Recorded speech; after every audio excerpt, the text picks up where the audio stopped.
Hello there gorgeous gamers and welcome back to Pure Play TV, and we have our review for Sherlock Holmes Chapter 1. So sit back, flare up that opium pipe and let me enter your mind palace. Sherlock Holmes needs no introduction. Quite the cultural phenomenon, he is the star of numerous books, TV shows, films, and all manner of entertainment. Yet Sherlock Holmes Chapter 1 is the first video game I have played where he is the star. There are other games though, I just haven't played them. Don't let the Chapter 1 from the title fool you, this is but the latest game in the series developed by Frogwares, and for this one they decided to go back to his roots.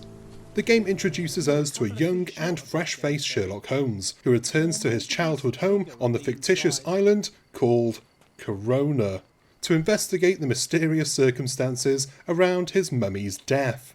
The game opens with Sherlock's arrival as you check into your hotel, and it isn't long before you're up to your neck in cases, with good old Watson in tow. From here the game starts to let you peek behind the curtain, so to speak, and starts introducing you to the many skills that you as Sherlock have at your disposal. Chapter 1 utilises a lot of the detective's feigned skills from the books, whether that be using your powers of observation to deduce what has happened, or disguising yourself through some simple wardrobe changes, so that you can milk that informant for some more information.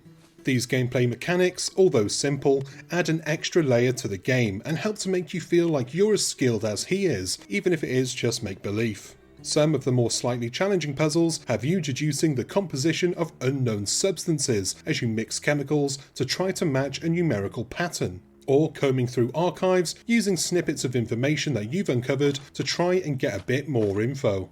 Jumping in as Sherlock, the game allows you to explore the world in the third person, taking in the sights and sounds of the hotel that you find yourself in at the start of the game, and later the town of Corona. The world of Sherlock Holmes Chapter 1 is incredibly detailed, covering 5 different sections spread out over the world map. Each area is open to explore upon completion of your first case, which takes place in the hotel and serves as the game's tutorial. Frogwares has done a great job at instilling a sense of personality into each area, and they do offer a few surprises around each corner. There's a fast travel system with carts that work as a sort of bus stop within the world, but you can only travel to sections that you've already unlocked as you visit them. In addition to unlocking the fast travel spots, exploring and talking to NPCs is another way of unlocking investigations. Sometimes Watson might even chime in with a memory from your childhood as you stumble upon a familiar landmark or location, and these personal memories further help to flesh out the game's story. Each investigation follows a very similar formula, which can be broken down as follows. Sherlock uncovers an unusual story or piece of information which unlocks or points you in the direction of an area to explore. Upon arrival at the scene, there will be a set amount of items that you need to find and interact with, and these are handily recorded in your casebook, which you can access and refer to at any time in the pause menu. This quickly becomes second nature, as often these written pieces of information contain additional details that are crucial to solving the case. Once all the pieces of information have been uncovered, you then have to walk around the scene, putting it all back together in his head before heading back to the quest giver to tell them what you have uncovered. Each piece of this jigsaw has you controlling Sherlock, but as each case has a very similar structure, it's not too long before these investigations start to feel a little bit repetitive. Not only that, but sometimes the evidence is a little bit too ambiguous, leaving more than one potential solution or not being clear enough to pinpoint exactly what happened in order for you to solve the case and move on, regardless of how many times you look at something or read your casebook.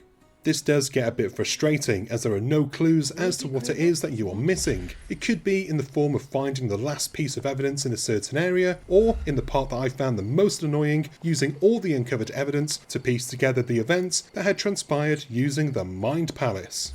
These Mind Palace sections are an interesting idea on paper, but in truth, they rarely work as intended. Often, the evidence isn't explicit enough, meaning there is the odd event that you simply have to guess at, and for every mistake you make, you are chastised by John Watson for not trying hard enough. Investigations aside, there are a few times when Sherlock has to rely on his brawn instead of his brains. During these sections, waves of enemies pour into a closed location, intent on causing you harm. The strategy here is to avoid their attacks while hitting their weak spots, which glow orange when you concentrate, before getting a quick QTE to take them down. Or you could go for the quick and easy method and headshot them. But John doesn't like that. Whinger. Overall, Sherlock Holmes Chapter 1 does a fairly decent job of making you feel like the famous detective, but the puzzles rely heavily on you reading a lot of information and not so much on using your smarts. This quickly boils down to a repetitive grind that could be enough to smother your interest. Luckily, the story and the characters are interesting enough to alleviate some of this frustration, should you give it long enough to find its feet and you manage to overlook some of its flaws. If you can, Sherlock Holmes Chapter 1 is a charming little detective story just waiting to be told. And that is the end of this review. Been a while, hasn't it? Thanks for sticking around until the end. You're a star. Go on below, like, comment and subscribe to the channel if you haven't already done so. Cheers, my dears.